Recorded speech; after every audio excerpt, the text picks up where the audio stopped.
The slap came so fast I didn't have time to react. My glasses went flying, shattering on the elegant ballroom floor as 130 guests watched in absolute silence. My cheek burned, but the pain in my chest was far worse. Juliet, my daughter-in-law, had just slapped me on her wedding day because I refused to hand over the keys to my apartment. "That's what you get for being so selfish," she screamed at me in front of everyone.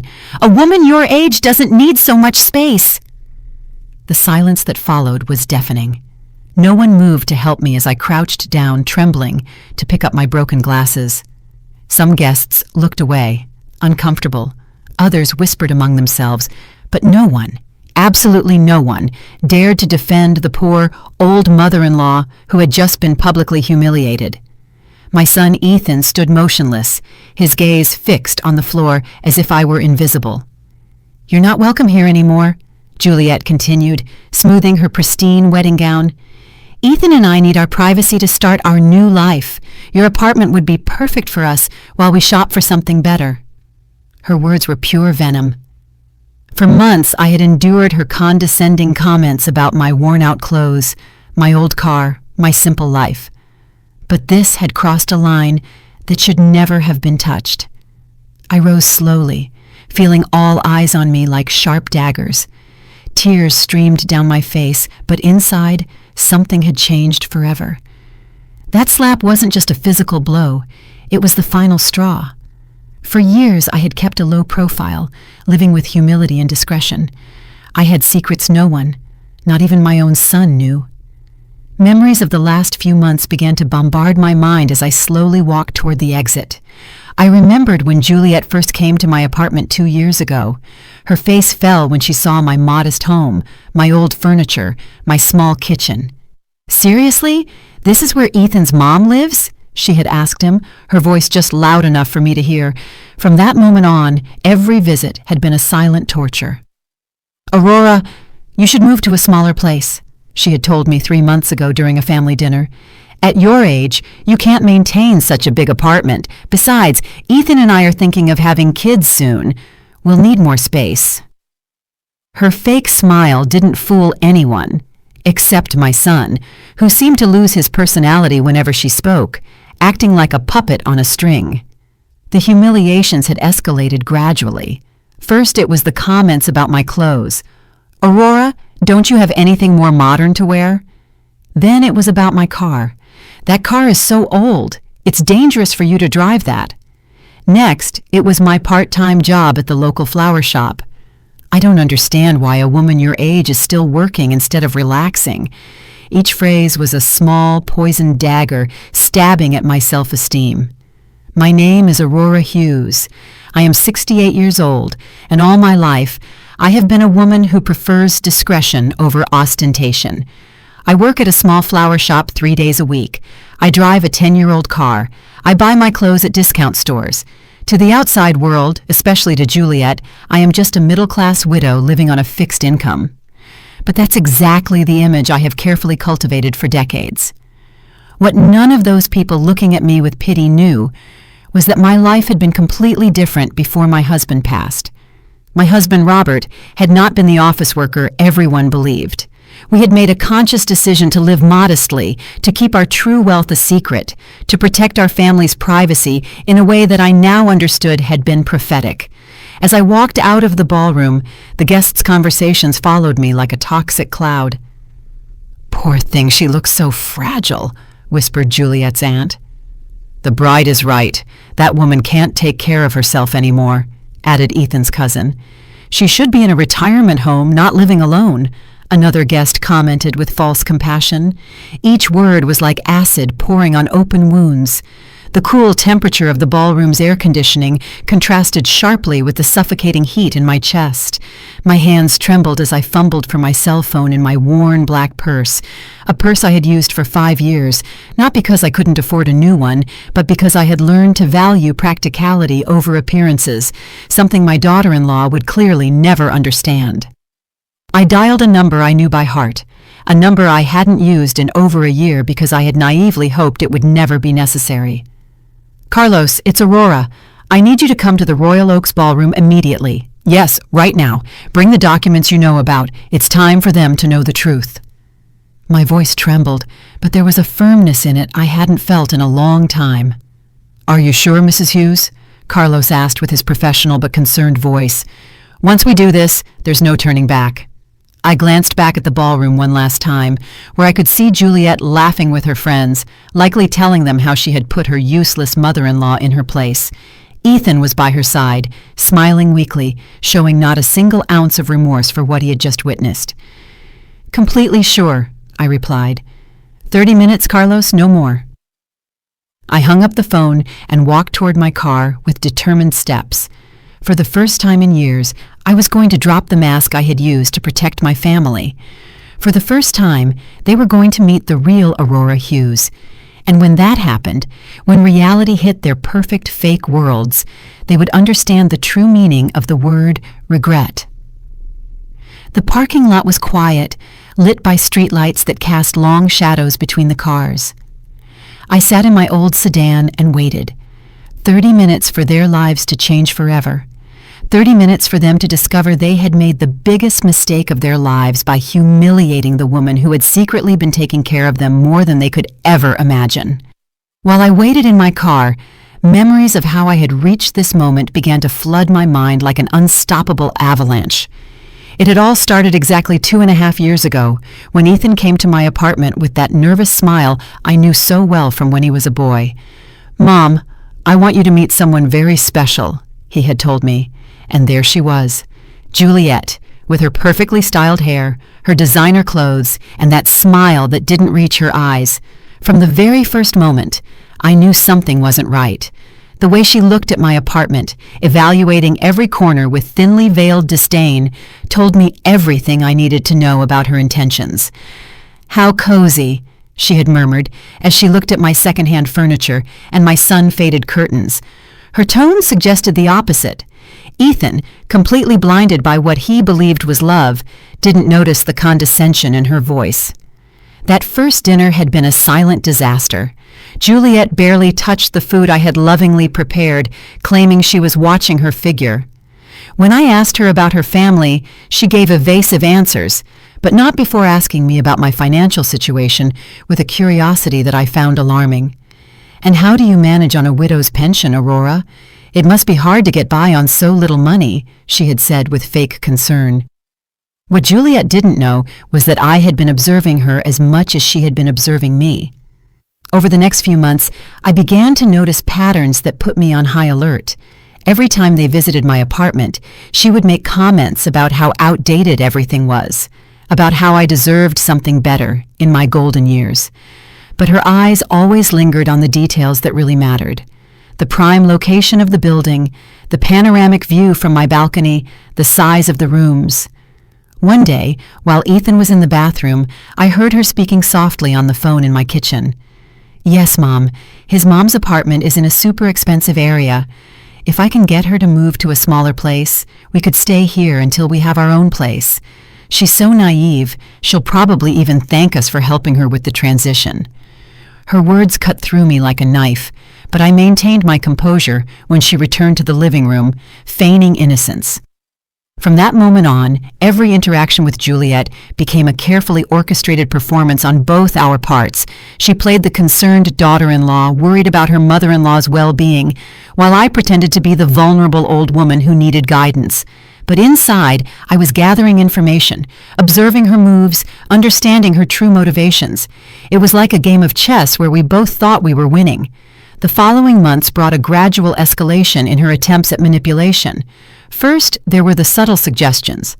"Aurora, I've seen some lovely apartments for people your age, with all-inclusive services and no maintenance worries." Then came the more direct pressures. "You can't keep living alone at your age. It's dangerous. What if you fall and no one finds out for days?" Each argument was designed to make me feel incompetent and helpless. Ethan, my own son, began to echo the same phrases like a trained parrot. "Mom, Juliet is right. Maybe it would be better for you to consider moving to a more manageable place." Seeing him gradually transform into that woman's puppet was more painful than any direct insult. The son I had raised with so much love and sacrifice now saw me as an obstacle to his happiness. The psychological campaign intensified after they announced their engagement. Visits became more frequent but also more tense. Juliet had started bringing real estate magazines and brochures for senior communities. "I'm just exploring options for you, Aurora. I want to make sure you have the best quality of life possible," she would say, spreading the materials on my coffee table as if it were a business negotiation. But I had been doing my own research. One afternoon, when they went out to run wedding errands, I decided to call an old friend who worked in real estate. "Amelia, I need you to investigate something for me," I told her. "There's a couple who are very interested in my apartment, and I want to know more about their real financial situation." What I discovered chilled me to the bone. Juliet and Ethan were neck-deep in debt. The wedding they were planning cost more than $50,000, completely financed with credit cards and personal loans. The apartment they were renting was on the verge of eviction for non-payment. The luxury cars they drove were financed with payments they couldn't afford. Their lifestyle was a facade built on suffocating debt. Everything started to make sense. The rush to get married, the insistence that I move, the constant comments about my economic vulnerability. It wasn't love that had united this couple. It was the desperate need to find a solution to their financial problems. And my apartment, located in one of the most exclusive areas of the city, was their lifeline. The revelation hit me like a slap to the soul. My son, the boy I had raised with values of honesty and hard work, had chosen the easy path of manipulation and deceit. He had allowed an ambitious woman to convince him to see his own mother as a resource to be exploited instead of a person to be loved and respected. In the weeks leading up to the wedding, their attempts became more aggressive. "Aurora, you can't keep being so selfish," Juliet had said to me just 3 days before the ceremony. "Ethan and I have sacrificed so much for this marriage. The least you can do is help us with housing." Her words no longer even wore the mask of fake concern. It was a direct demand disguised as a family favor. That night, I had made a decision that would change everything. I called Carlos, my financial advisor, and the only man I had completely trusted since my husband Robert's death. "Carlos, I need you to prepare some documents. It's possible I'll very soon have to reveal information I've kept secret for years." His voice had become serious immediately. "Mrs. Hughes, are you sure this is the right time?" He had warned me with the wisdom of someone who had handled my affairs for more than a decade. "Once this information is public, you can't take it back. The consequences could be devastating for family relationships." But I had already made up my mind. The family I had tried to protect with my silence had chosen to betray me. And now, sitting in my car in the ballroom parking lot, waiting for Carlos to arrive with the documents that would change everything, I realized the moment of truth had come. 25 more minutes, and Juliet, Ethan, and all those guests who had looked at me with pity would discover who Aurora Hughes really was. 25 more minutes, and their perfect worlds built on lies and greed would crumble like sandcastles. The night breeze rustled the tree leaves around the parking lot, creating dancing shadows under the lights. It was strangely poetic that on such a beautiful night, so many illusions were about to die forever. 20 minutes had passed since my call to Carlos, and every second felt like an eternity. From my car, I could see the golden lights of the ballroom, hear the cheerful music and laughter spilling out of the open windows. It was surreal to think that in just a few minutes, that celebration would turn into a nightmare for the main players. I closed my eyes and let the most painful memories of the last few months flood my mind. I needed to remember exactly why I had reached this point of no return. The biggest humiliation had happened just 2 weeks before the wedding, during what Juliet had called an important family meeting. She had arrived at my apartment, accompanied not only by Ethan, but also by her parents, a perfectly planned ambush. "Aurora, we want to talk to you about your future," Juliet's mother, an haughty woman who looked at me as if I were a bothersome insect, had begun. "We believe it's time for you to make responsible decisions about your life," continued Juliet's father, a burly man who had surveyed my apartment with the eyes of an appraiser evaluating a property. "At your age, living alone in such a big place is not only unnecessary, but dangerous. What if you have a medical emergency and no one finds out for days? Their words were rehearsed, too perfect to be spontaneous. Ethan had remained silent throughout the conversation, nodding occasionally like a well-trained puppet. Seeing him there, sitting next to a family that treated me like an obstacle, was like watching the son I had raised die before my eyes. "Mom," he finally said, in a voice I no longer recognized. "They're right. Juliet and I have been talking, and we think it would be better for everyone if you moved to a place more appropriate for your age." "Appropriate for my age?" I repeated, feeling the anger begin to boil inside me. "And who gets to decide what's appropriate for me? You?" Juliet's mother exchanged a knowing look with her husband, as if my words confirmed something they had already discussed. "Aurora, we understand this can be difficult to accept, but you must think about what's best for Ethan and Juliet." "What's best for them?" I murmured, beginning to understand the true dimension of the conspiracy that had been woven behind my back. "And I suppose my apartment would be perfect for them to start their married life, right?" The awkward silence that followed my question was all the answer I needed. They had planned every detail of this conversation, every argument, every psychological pressure. Juliet took control at that moment, deploying her full arsenal of emotional manipulation. "Aurora, it's not just about the apartment, it's about your well-being. We've been doing research, and we found a wonderful residence for people your age. It has 24-hour medical services, social activities, prepared meals.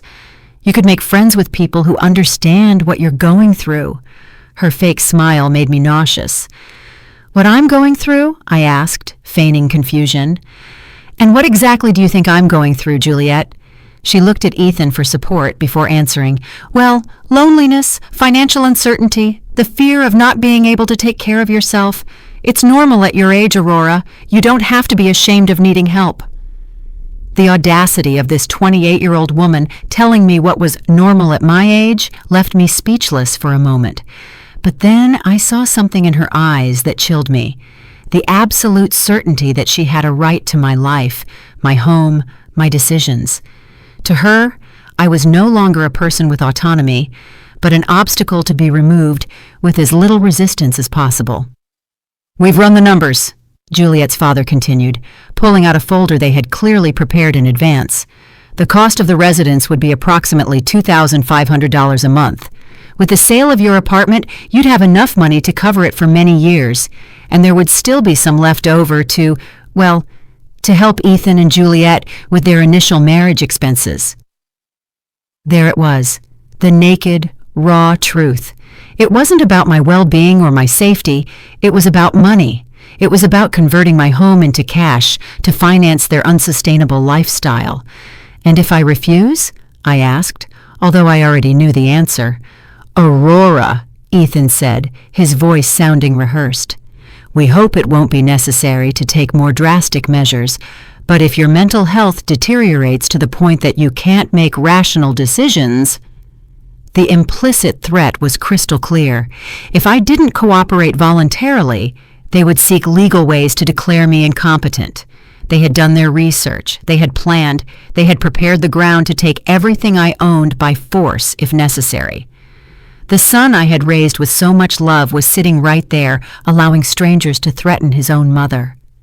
That night, after they left with my firm refusal, I cried for the first time in years. Not out of sadness, but for the definitive death of the illusions I had held about my family. I had called Carlos immediately. "I need you to investigate something urgently," I had told him through tears.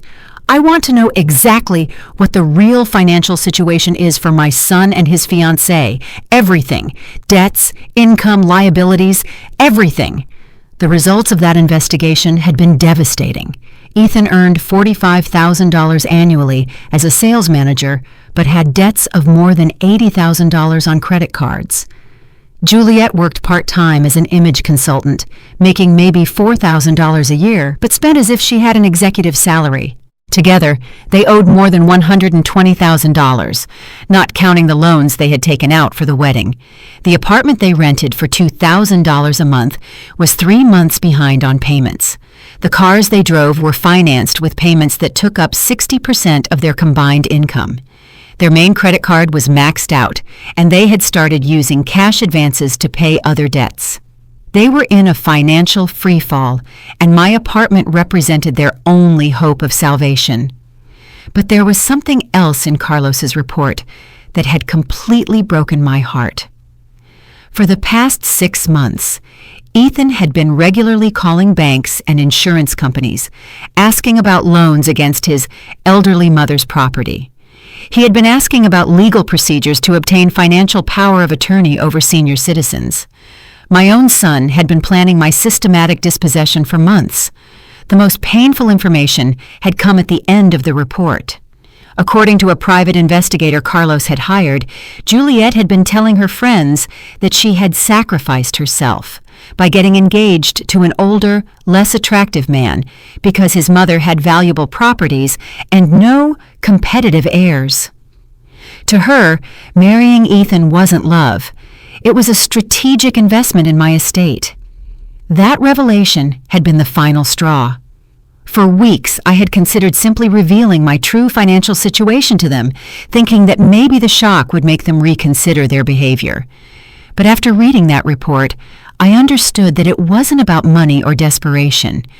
It was about a pure, calculated greed that had corrupted my son until he was unrecognizable. The days leading up to the wedding had been torture. Every phone call from Ethan was a new pressure to reconsider my position. Every visit from Juliet included poisonous comments about my stubbornness and selfishness.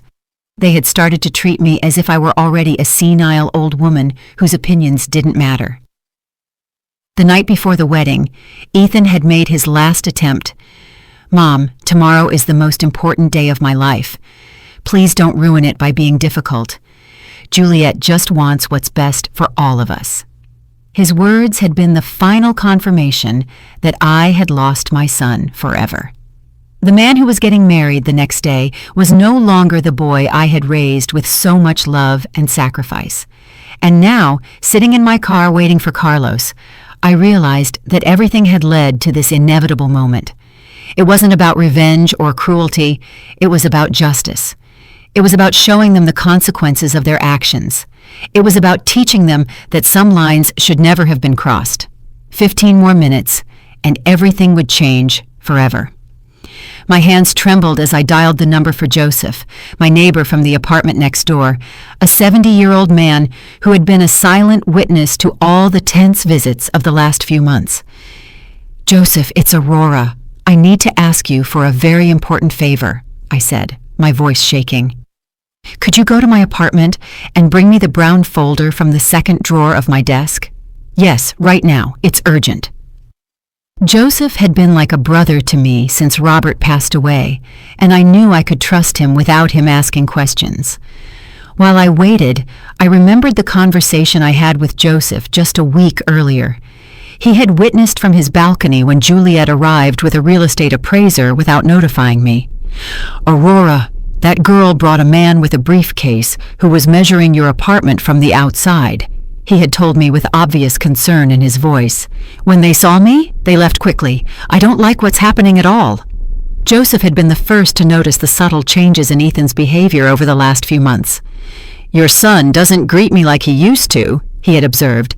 "He used to stay and chat with me when he came to visit. Now he rushes in and out as if he's ashamed of something." His words had confirmed what my heart already knew.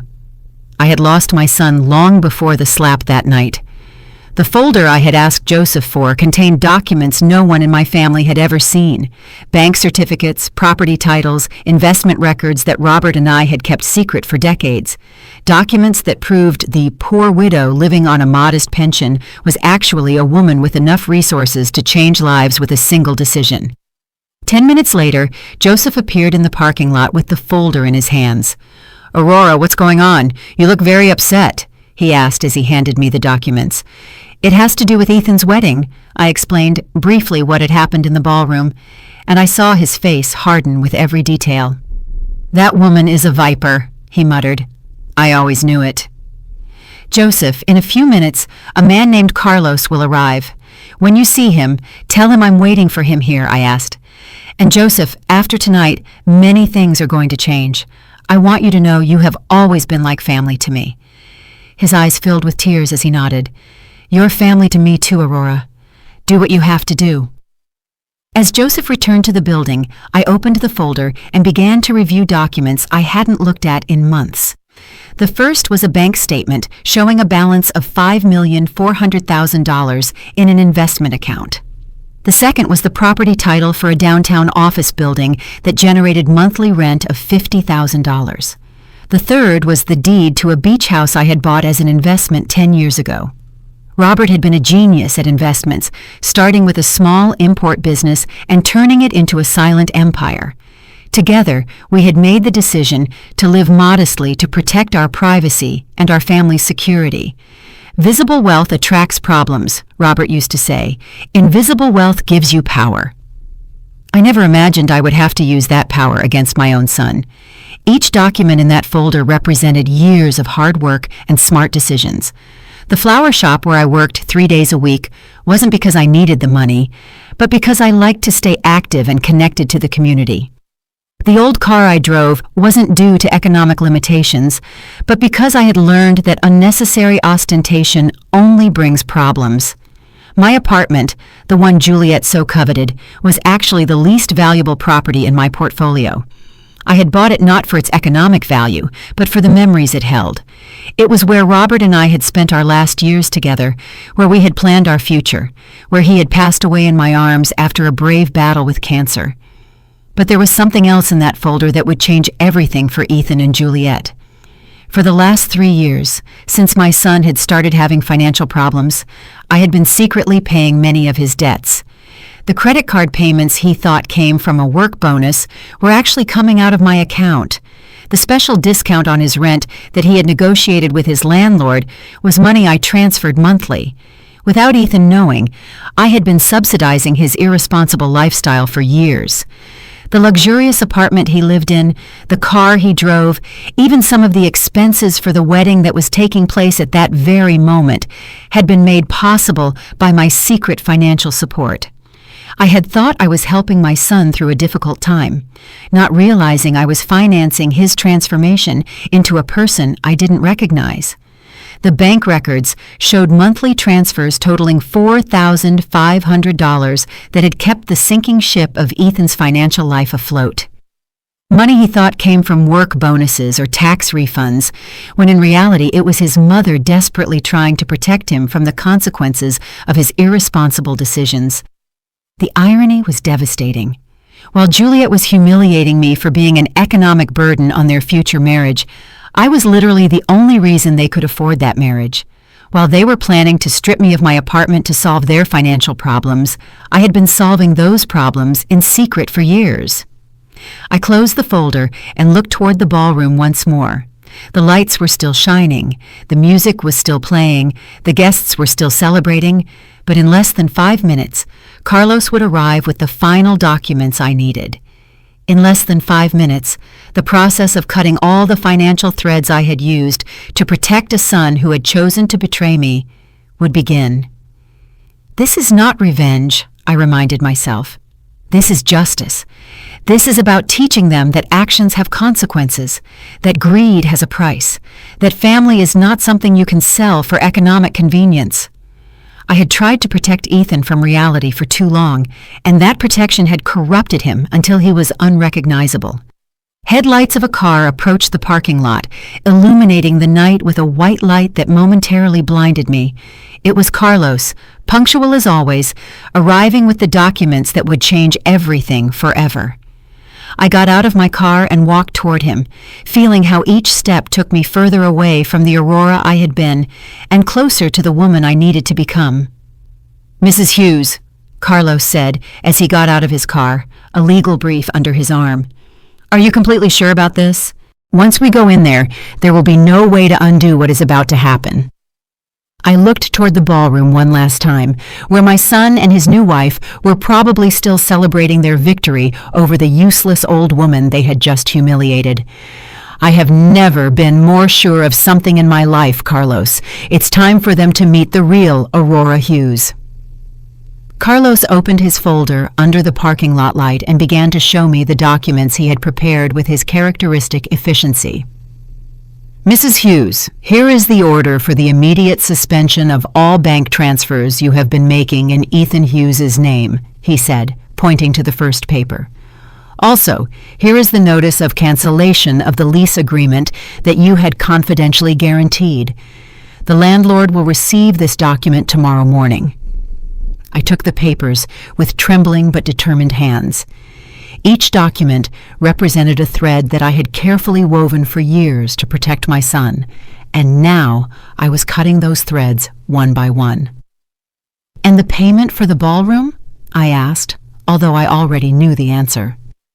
"Cancelled," Carlos confirmed. "The deposit you had guaranteed will be withdrawn tonight. They will have until tomorrow to find an alternative form of payment." The magnitude of what I was about to do hit me like a cold wave. For 3 years, I had been the invisible safety net that had kept Ethan and Juliet's lives afloat. The apartment they lived in, the car he drove, even the wedding that was taking place at that very moment had all been made possible by my secret financial support. And now, in a single night, I was going to withdraw all that support definitively. "Carlos, I want you to understand something," I said to him as I signed each document with a determination I hadn't felt in years. "This is not cruelty or revenge.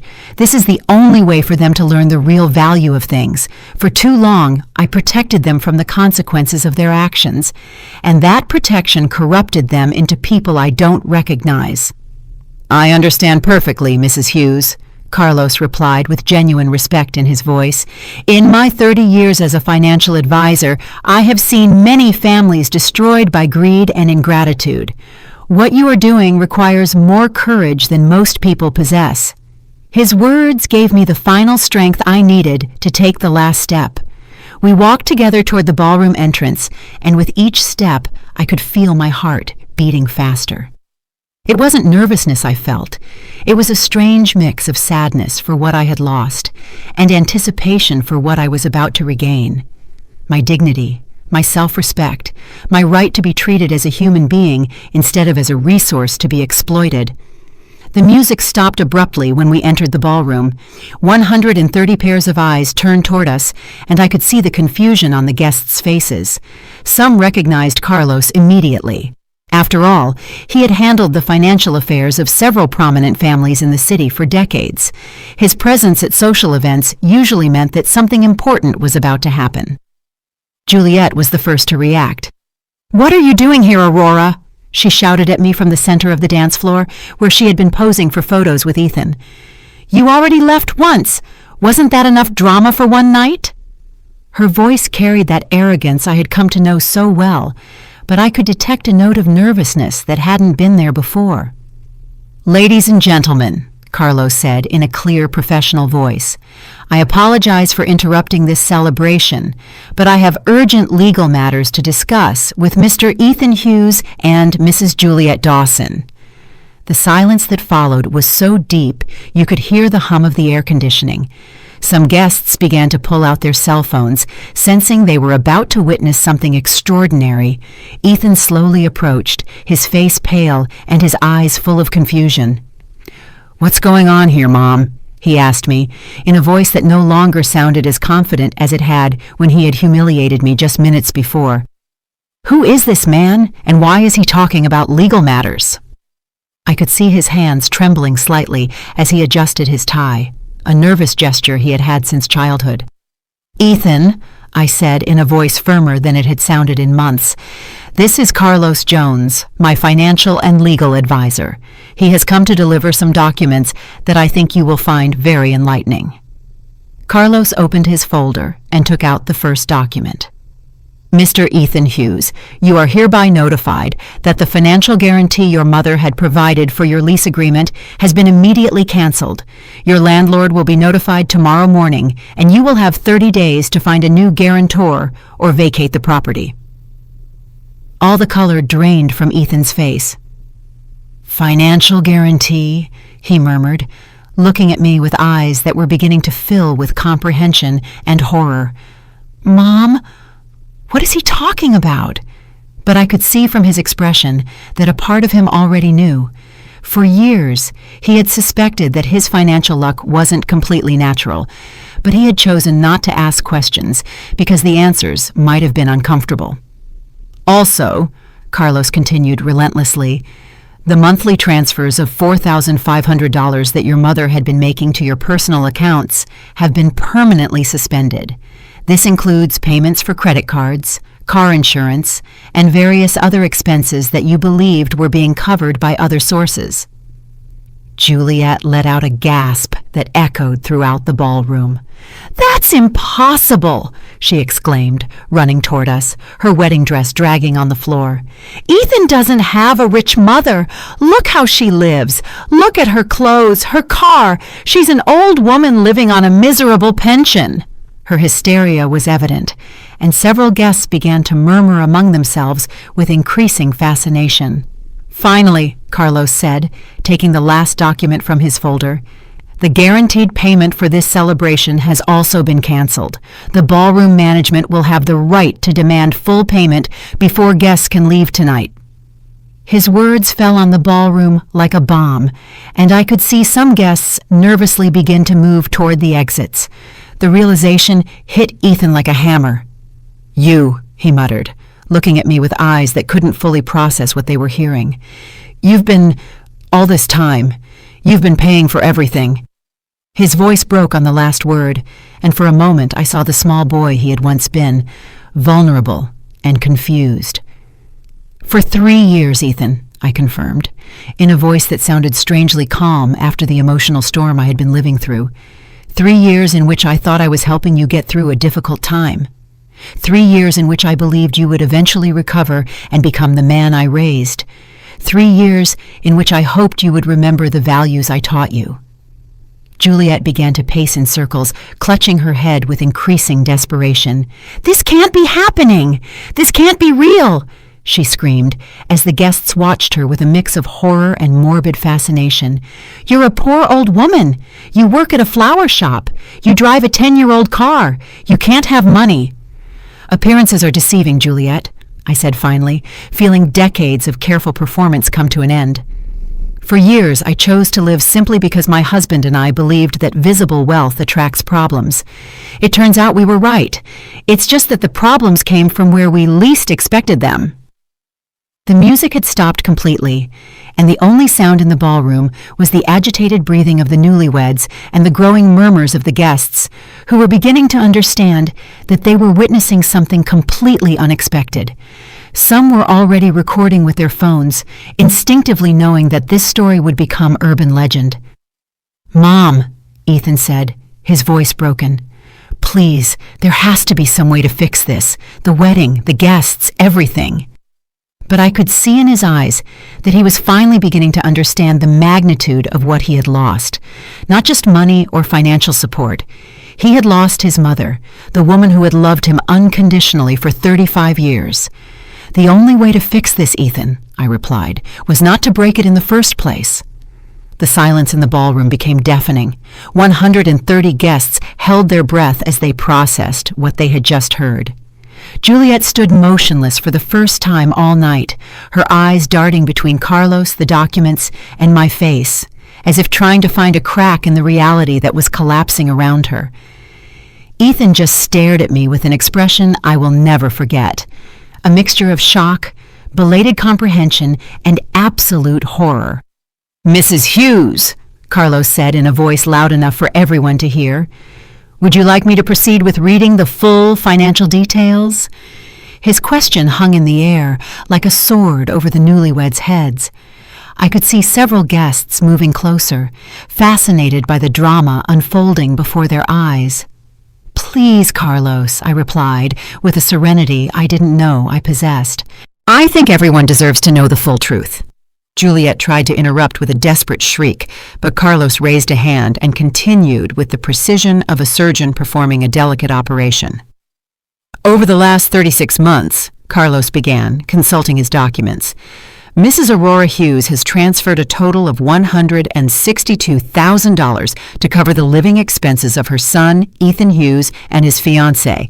This includes $48,000 for rent payments, $44,000 for credit card payments, $18,000 for vehicle insurance, and $22,000 for miscellaneous expenses." A collective murmur swept through the ballroom. Some guests exchanged glances of astonishment. Others pulled out calculators on their phones to verify the figures. Juliet's mother, who had remained seated at the head table throughout the confrontation, slowly stood up, her face completely pale.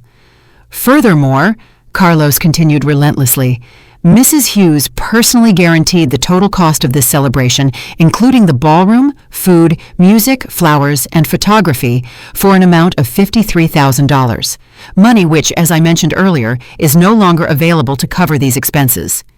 Juliet finally found her voice, but what came out was more of a wail than coherent words. "This is impossible! It's a lie! No one can have so much money and live like a pauper!" She turned to the guests as if looking for support, but found only fascinated faces, and some who were clearly amused by her desperation. "My dear Juliet," I said with a calm that contrasted dramatically with her hysteria, "you have just learned a very valuable lesson about judging people by appearances.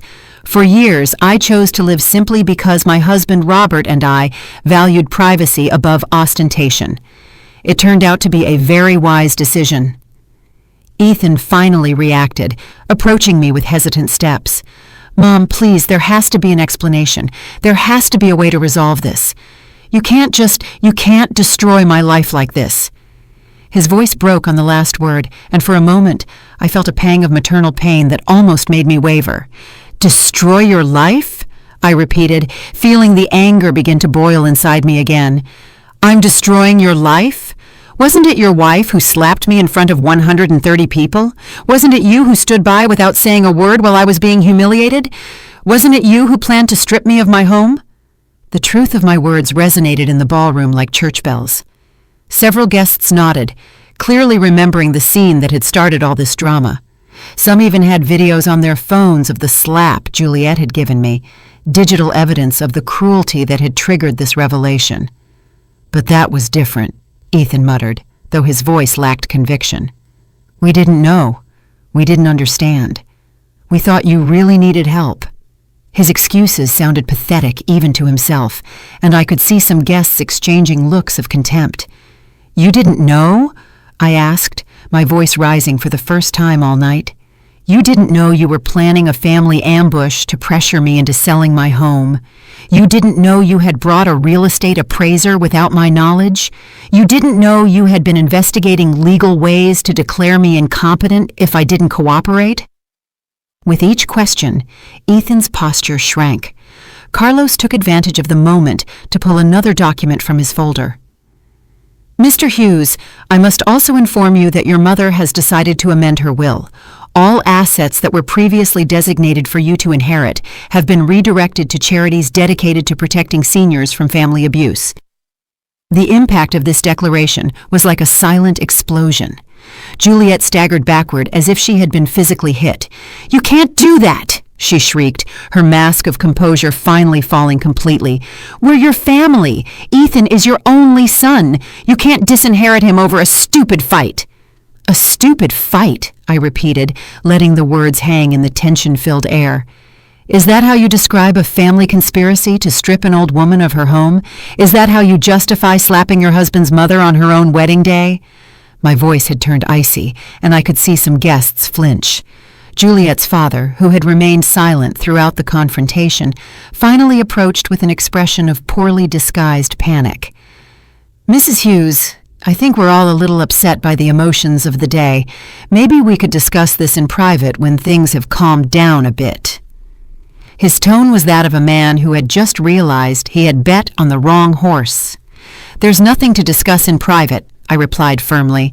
Everything I had to say has been said here, in front of the same people who witnessed my humiliation.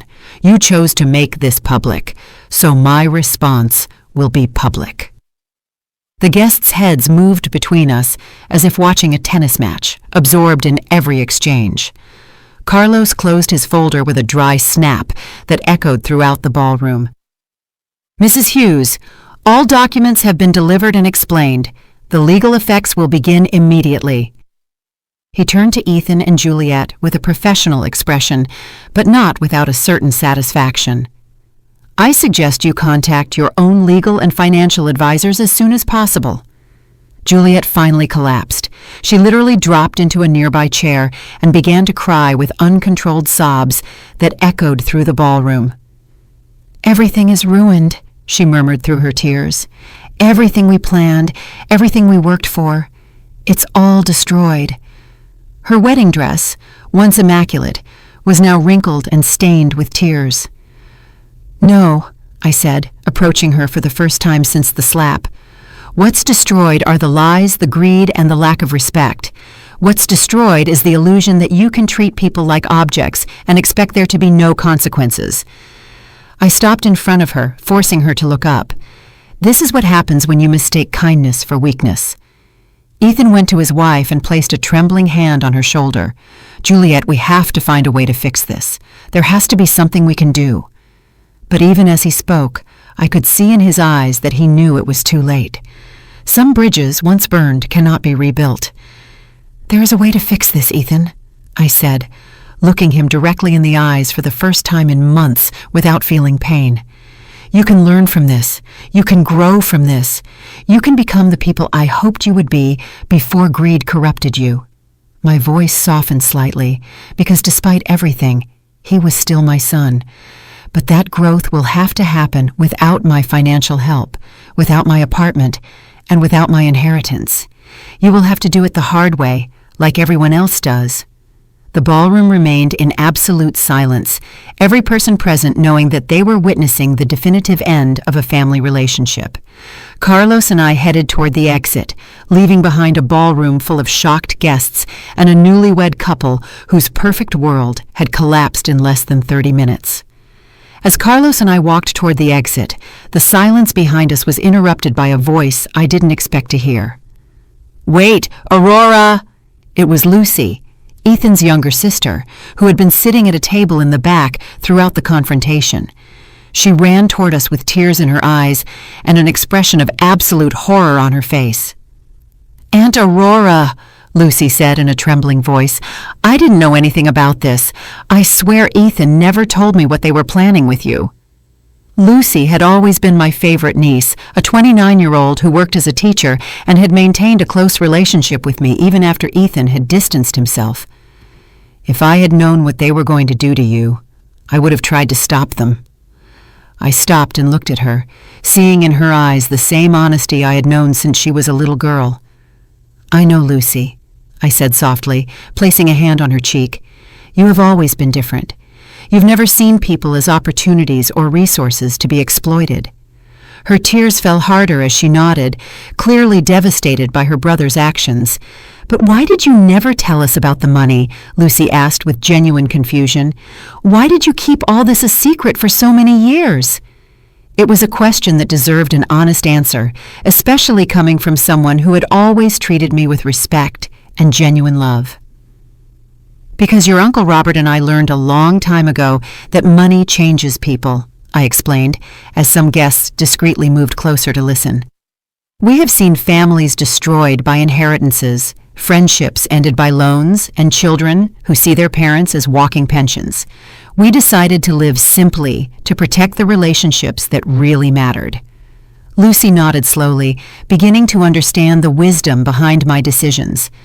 "But Ethan, he was different before. When we were kids, he would have defended anyone who hurt you. What happened to him?" Her question contained all the pain of a sister who had watched her brother transform into someone unrecognizable. "What happened to him was Juliet," I replied with sadness, but without bitterness.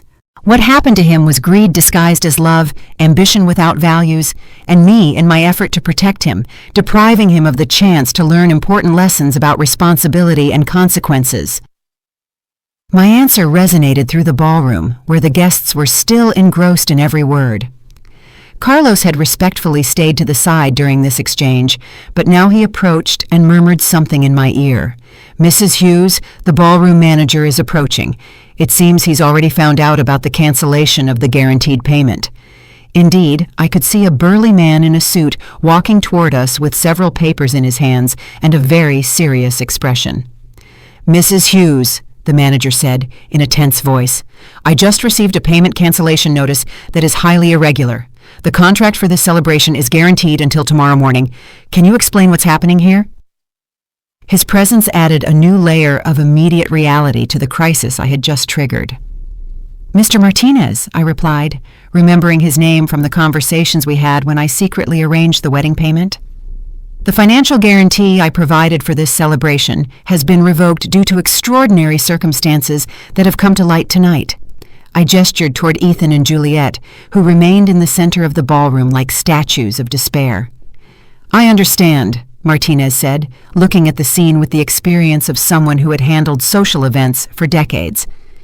"And who will be responsible for the payment now? The total outstanding amount is $53,000, including the ballroom, food, music, flowers, and photography services." His voice was professional but firm, making it clear that someone would have to solve this problem immediately.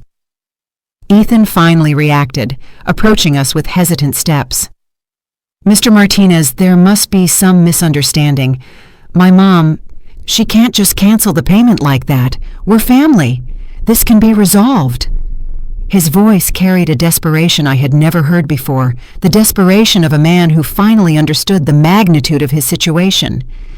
"Young man," Martinez said with the forced patience of a professional, "the financial guarantee was provided by Mrs. Hughes personally and privately. She has the legal right to withdraw that guarantee at any time. I now need someone to provide an alternative form of payment immediately, or I will be forced to suspend the event." Juliet approached, stumbling, her wedding dress now completely disheveled and her makeup smeared with tears. "You can't do this!" she yelled at Martinez.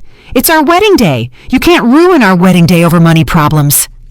Her hysteria was evident, and several guests began to murmur among themselves with increasing discomfort.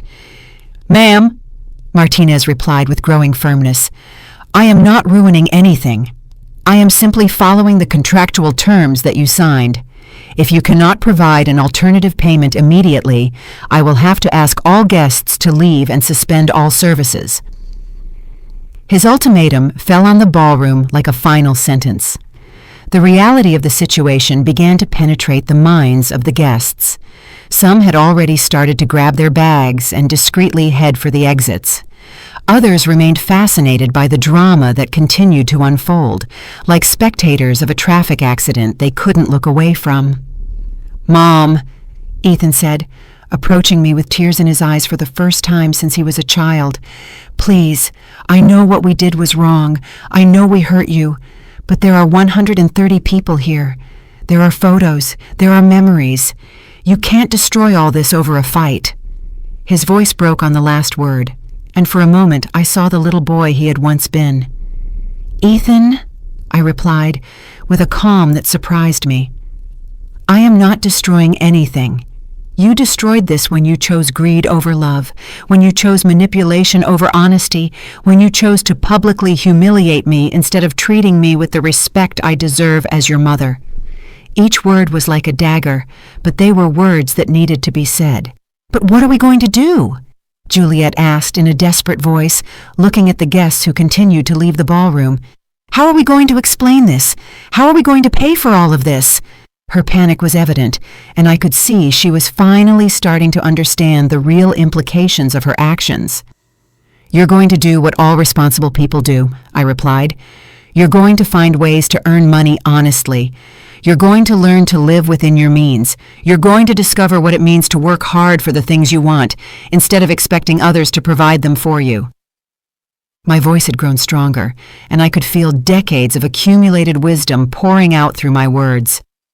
Carlos approached discreetly and murmured, "Mrs. Hughes, the legal process is complete. All documents have been delivered and explained. There is nothing more we can do here." His message was clear. It was time to leave, to let Ethan and Juliet face the consequences of their decisions without my presence as a distraction. Lucy approached once more and hugged me tightly. "Aunt Aurora, I want you to know that you will always have my respect and my love, no matter what happens with Ethan." Her words were like a balm for my wounded heart, reminding me that not all family had been corrupted by greed. "And you will always have mine, Lucy," I replied, returning the hug. "Remember this night when you make important decisions in your life. Remember that character is defined not by what we have, but by how we treat the people we love." Her tears soaked my shoulder as she nodded, completely understanding the lesson that was unfolding before her eyes. Martinez approached again, this time with greater urgency. "Ladies and gentlemen, I need an immediate resolution. I have other commitments tonight, and I cannot keep staff here indefinitely without a guarantee of payment." His professional patience was finally running out, adding additional pressure to an already desperate situation. "You have my phone number," I said to Ethan and Juliet for the last time.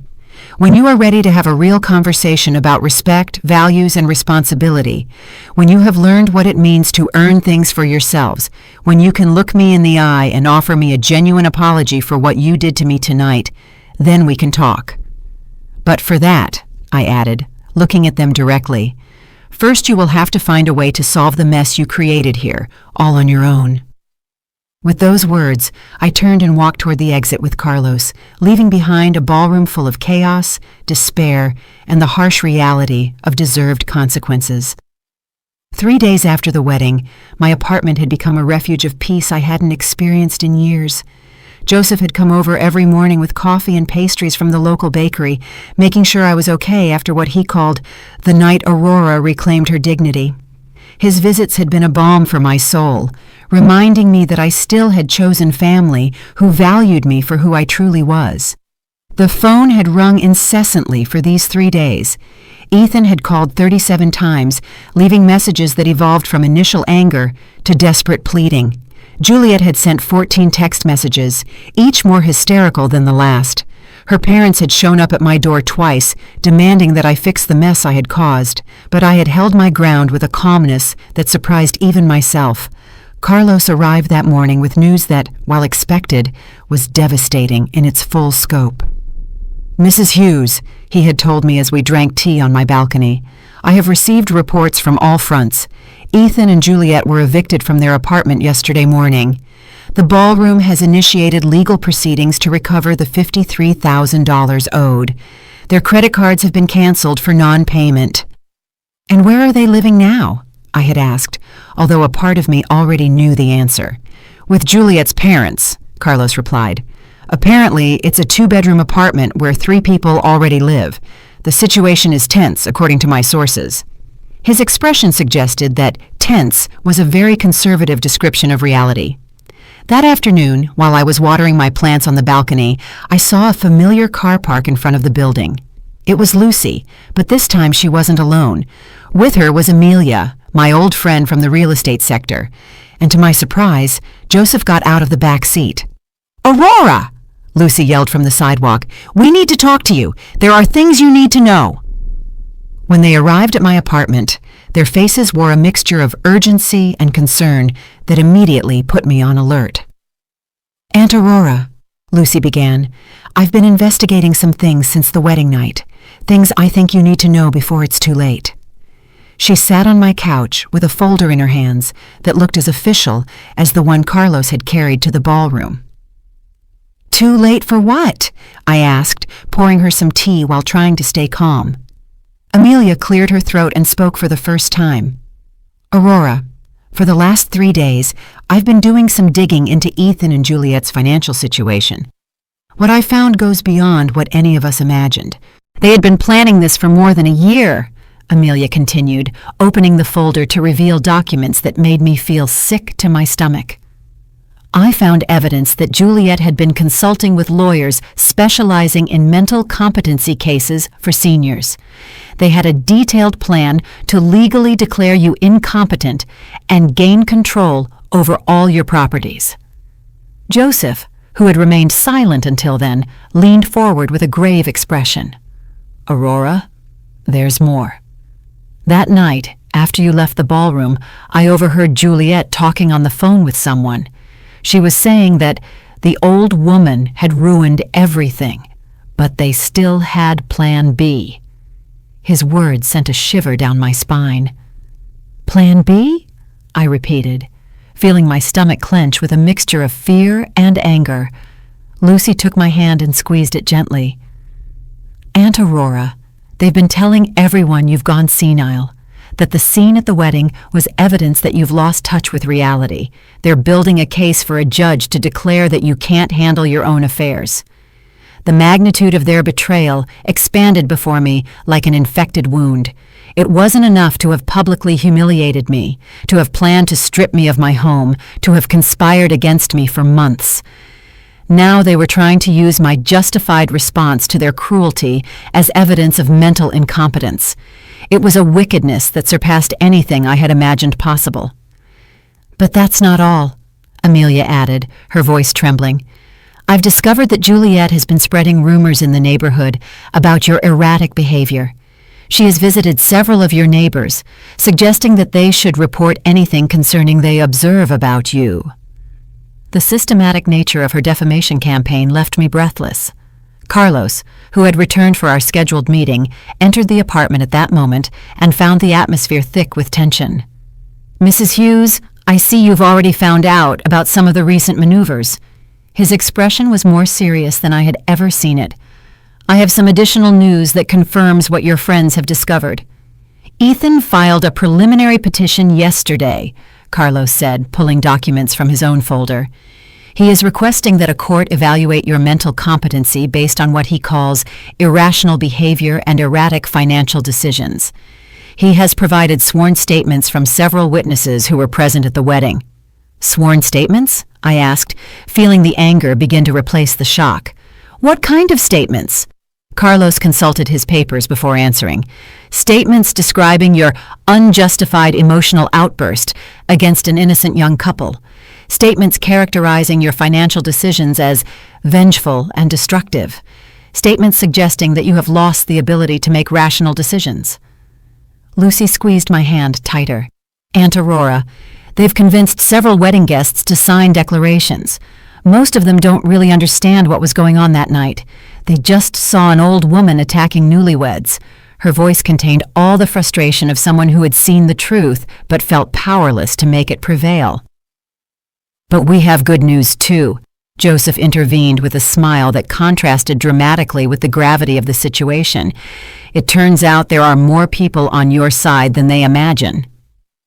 He took out his own cell phone and showed me a screen that left me stunned. Joseph, what is this? I asked, looking at what appeared to be a social media video with thousands of views. Aurora, remember that several guests were recording that night? Well, some of those videos have gone viral. People aren't seeing a senile old woman attacking an innocent couple. They're seeing a dignified woman revealing the truth about years of abuse and manipulation. Amelia leaned in to look at the phone too. Aurora, the comments on these videos are overwhelmingly in your favor. People are praising your courage, your dignity under pressure, your decision to set boundaries. Some are sharing their own stories of family abuse. You've become a symbol of resistance against the exploitation of seniors. Carlos nodded in approval. This public response will be invaluable if the case goes to court. It's difficult to argue that someone is mentally incompetent when thousands of people are applauding the logic and justice of their actions. His professional smile had returned, suggesting that perhaps the legal battle wouldn't be as one-sided as I had initially feared. But there's something else you need to know, I said, making a decision I had been considering for the last 3 days. If Ethan and Juliet want to play this game, if they want to turn this into a public legal battle, then they are going to discover exactly who they're messing with. I stood up and walked to my desk, where I had been preparing my own folder of documents. For these 3 days, I have been in contact with several lawyers specializing in elder abuse. I have been documenting everything: the intimidating visits, the implicit threats, the conspiracy to strip me of my property, even the slap Juliet gave me. I took out photographs of my swollen cheek, taken immediately after the wedding, medical evidence of the physical assault. If they want war, I continued, with a determination I hadn't felt in decades, they will have war, but it will be a war fought on my terms, with my resources, and with the truth on my side. Furthermore, I added with a smile that surprised even myself, I have decided to do something I should have done years ago. I am going to tell my full story publicly. I am going to show the world exactly what happens when greed is disguised as family love. The room filled with a new energy, the energy of people who knew that justice was on their side and that they had the resources to make it prevail. 6 months after that night that divided my life into a before and an after, I found myself sitting in the most important television studio in the city, waiting for the interview to begin that would tell my full story to the entire country. The program, Stories of a Lifetime, had contacted Carlos after the wedding videos had accumulated more than 2 million views on social media. My story had become a national symbol of resistance against family abuse of seniors. The journalist, Catherine Diaz, a woman respected for her professional integrity, reviewed her notes while the technicians made the final lighting adjustments. "Mrs. Hughes," she said to me with a warm smile, "I want you to know that you have inspired thousands of people with your courage. We have received hundreds of letters from viewers who have lived through similar situations." During these 6 months, many things had changed. The legal case Ethan and Juliet tried to build against me collapsed spectacularly when Carlos presented evidence of their conspiracy to declare me incompetent. Not only did they lose the case, but they were fined for legal frivolity and ordered to pay my attorney fees, which amounted to $45,000. The bankruptcy that followed was swift and devastating. Ethan had lost his job when his employer found out about the public scandal. Juliet had tried to start an image consulting business, but the viral videos had ruined her professional reputation. They were now living in a 1-bedroom apartment in the suburbs, working part-time jobs and struggling to pay their accumulated debts. "We are on the air in 5 minutes," the program director announced. I looked at the cameras that would soon broadcast my story to millions of homes, feeling a mix of nervousness and determination. At my side was Carlos, who had agreed to appear with me to explain the legal aspects of the case. In the audience were Joseph, Lucy, and Amelia, my pillars of support during these difficult months. The most painful thing about these 6 months had been Ethan's complete silence. After losing the legal case, he had made no attempt to contact me. There were no calls asking for forgiveness, no letters explaining his behavior, no acknowledgement that his actions had been wrong. It was as if he had decided that it was easier to hate me than to face the reality of what he had done. Juliet, on the other hand, had tried to contact me several times.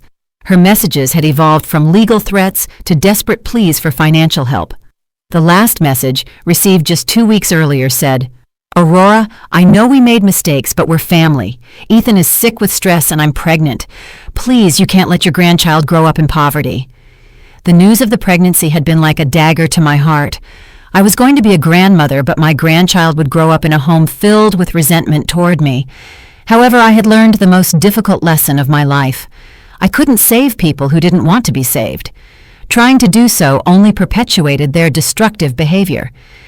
"Mrs. Hughes, we'll start in 30 seconds, Catherine informed me. I took a deep breath and thought of all the people who had written to me after seeing the videos, telling me their own stories of family abuse, seniors whose children had taken control of their finances, parents emotionally blackmailed by irresponsible adult children, grandparents threatened with not seeing their grandchildren if they didn't provide financial support. We are live in 3, 2, 1. The red light on the camera came on, and Catherine began with an introduction she had rehearsed perfectly. Good evening and welcome to Stories of a Lifetime. I am Catherine Diaz, and tonight we have with us Aurora Hughes, a 68-year-old woman whose story has shocked the nation and put the issue of family abuse against seniors at the center of a national debate. Mrs. Hughes, Catherine continued, turning to me, 6 months after the events at your son's wedding, how does it feel to know that your story has inspired so many people? Her question was direct but compassionate, allowing me to start on my own terms. I feel grateful, I replied, feeling my voice stabilize as I spoke. Grateful that something as painful as the loss of my relationship with my son has served to help other people in similar situations.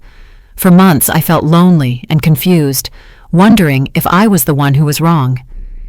Now I know that what I went through is more common than any of us would like to admit. Catherine nodded and consulted her notes. Tell us about the years leading up to that night, when you started to realize that something wasn't right in your relationship with your son and his fiancée.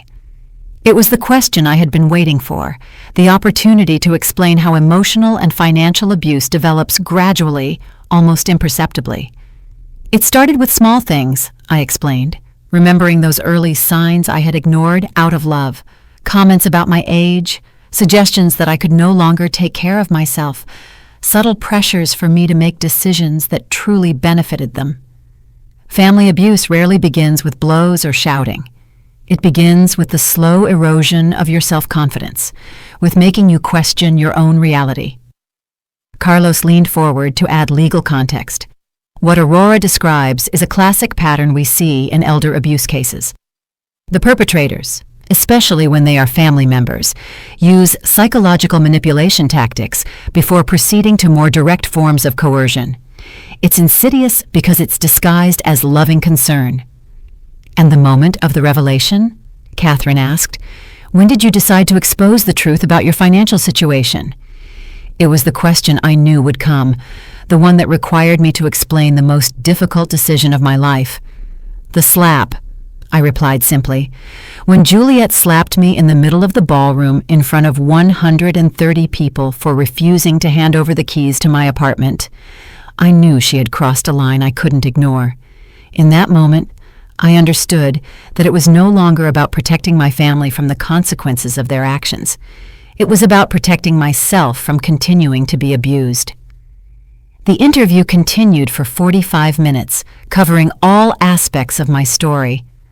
I talked about the decision to live simply to protect my privacy, about the years of secret financial support I had provided, about the conspiracy to declare me incompetent, and about the legal battle that followed. Each answer was designed not only to tell my story, but to educate others about the warning signs and available resources. Mrs. Hughes, Catherine said near the end of the program, do you have a message for your son if he is watching this interview tonight? It was the most difficult question, the one I had been both dreading and hoping for. I looked directly into the camera, knowing there was a chance Ethan was watching. Ethan, if you are listening to this, I want you to know that I still love you. I will always love you because you are my son. But loving someone doesn't mean allowing them to abuse you.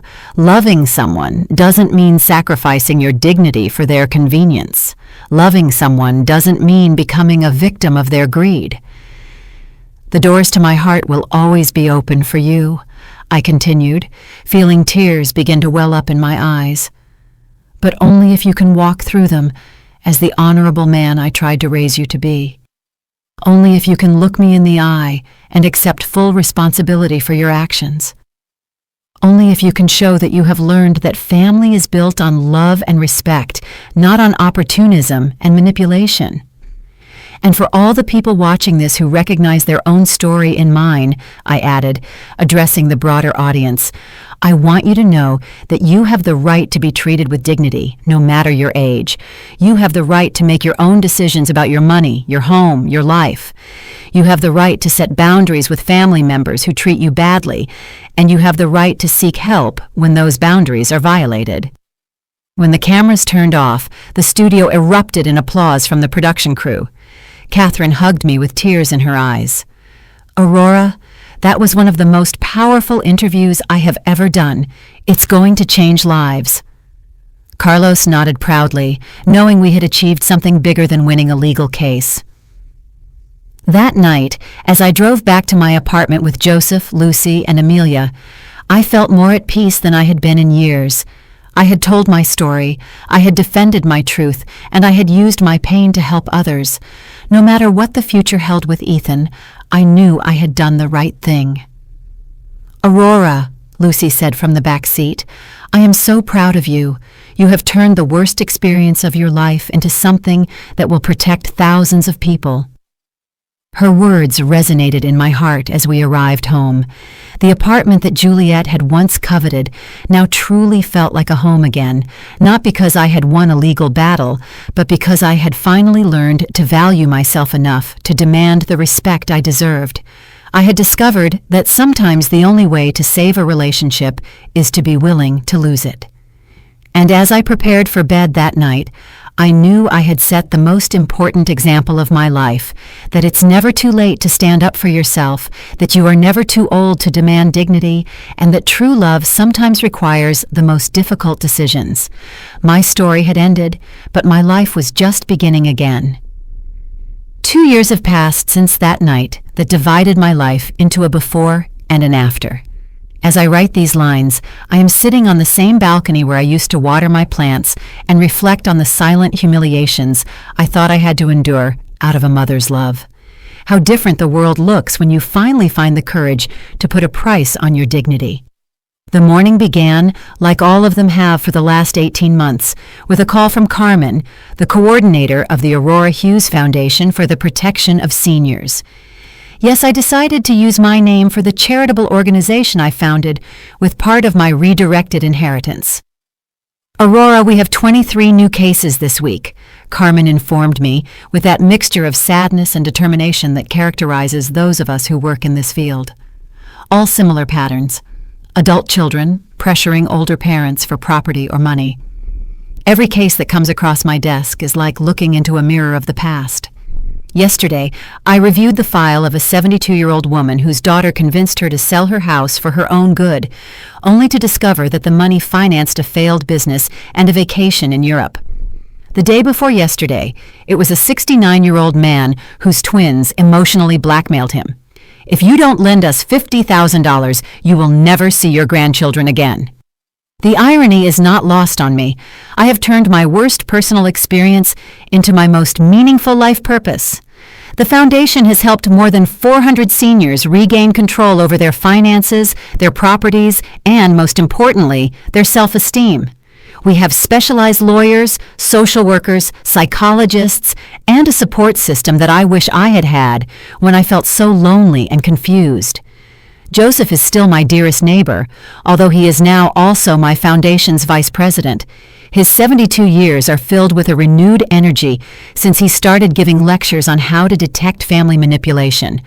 "Aurora," he told me last week as we were reviewing cases, "I never thought my golden years would include becoming a detective for dysfunctional families, but it's the best adventure I've ever had." Lucy moved into the apartment next door a year ago. After her divorce from a marriage that had lasted only 8 months, she decided she needed to be close to the bravest person she knows. Working as the foundation's educational director has given her a purpose she never found in her career as a traditional teacher. "Aunt Aurora," she tells me frequently, "you taught me that sometimes real family doesn't come from blood, but from those who choose to respect you unconditionally." The success of my public story has brought unexpected consequences. The book I wrote with the help of an investigative journalist became a national bestseller. When Love Hurts, An Elderly Woman Fights Back has sold more than 200,000 copies, and all the royalties go directly to the foundation. The letters I receive from readers are living testimonies that my experience resonated in thousands of homes where silence had been the norm. Carlos is still my financial advisor, but now he is also the foundation's principal accountant. His experience in handling the legal aspects of my confrontation with Ethan has become an invaluable asset in helping others in similar situations. "Mrs. Hughes," he told me during our monthly meeting, We have recovered more than $3 million in properties and savings that abusive family members had illegally obtained. The question everyone asks me, the one that comes up in every interview and every deep conversation, is if I miss Ethan. The answer is complex and painful. I miss the child he was, the young man who had shown flashes of kindness and honor. I miss the illusion of the family I thought we had, but I don't miss the last few years of manipulation, emotional blackmail, and systematic disrespect. Ethan tried to contact me exactly 3 times during these 2 years. The first was 6 months after the television interview, when apparently some co-workers had seen the show and started treating him differently. The second was when his son, my grandson Oliver, was born 14 months ago. The third was 3 months ago when Juliet left him, taking the baby and half of their meager possessions. Each time he called, it was to ask for financial help, never to offer a genuine apology or acknowledge the harm he had caused. His pattern of thought remains identical. He sees his problems as external injustices, not as consequences of his decisions. The last conversation lasted less than 5 minutes and ended when he said, "Mom, your pride is more important than your grandson." I replied with a clarity that surprised me. "Ethan, my dignity is exactly as important as my grandson, and I hope that one day he learns that lesson better than you did." It was the first time I had ever hung up the phone on my son, and it was also strangely liberating. The topic of Oliver, my grandson, is the only one that can still make me cry.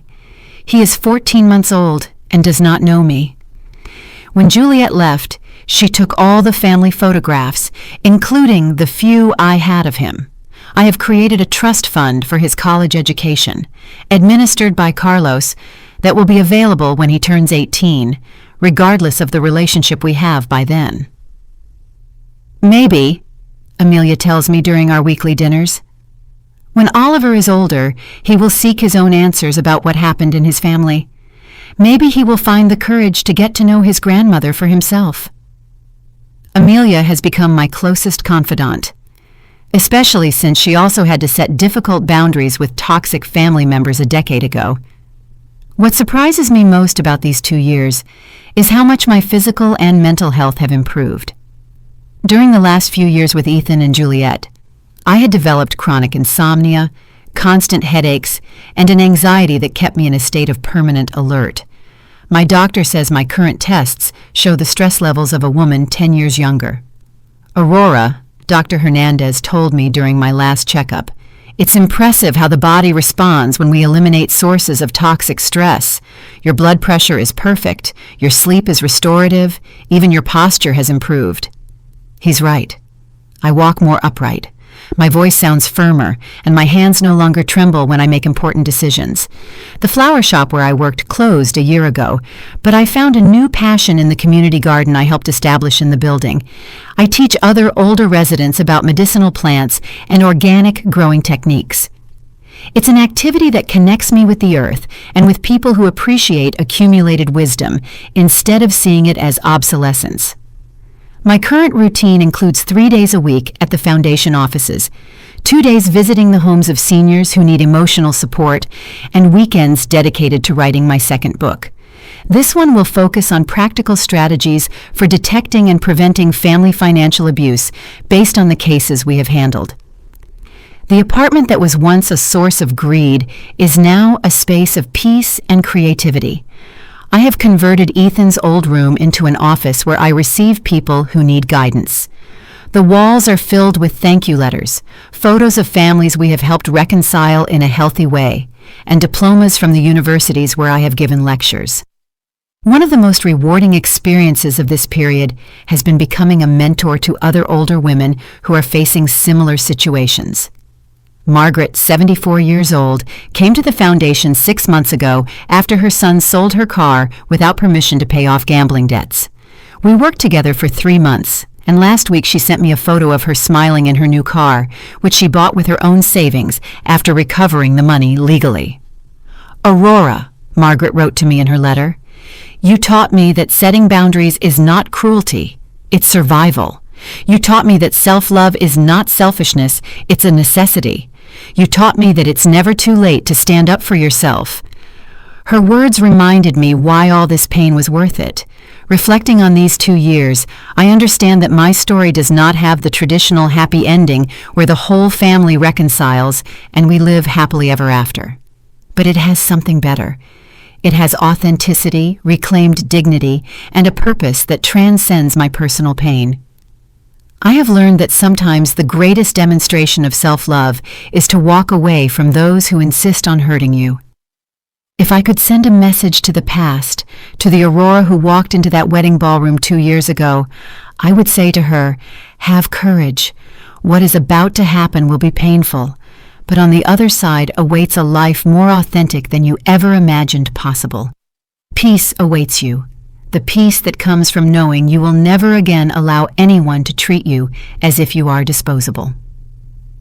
Tonight, as I finish writing these reflections, I look toward the future with renewed hope.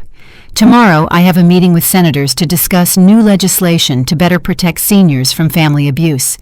Next week, I am inaugurating the Foundation's 3rd Regional Center. Next month, I will begin a documentary series on this topic that will be broadcast nationally. My life at 70 is richer, more meaningful, and more authentic than it was at 68. I have learned that the end of a toxic relationship is not a loss. It's a liberation. I have discovered that true family is chosen as much as it is inherited, and I have proven that it is never too late to write a new chapter in your own story. When people ask me if I regret what I did that night, my answer is always the same. Did you like my story, and which city are you listening from? Let's meet in the comments. If you like the story, you can support me by sending a super thanks so I can keep bringing more stories like this. Thank you so much for your sweet support. I'm looking forward to your comments on the story. On the screen, you can see 2 new life stories that I highly recommend. There's so much more on my channel. Don't forget to subscribe. See you in the next life story with love and respect.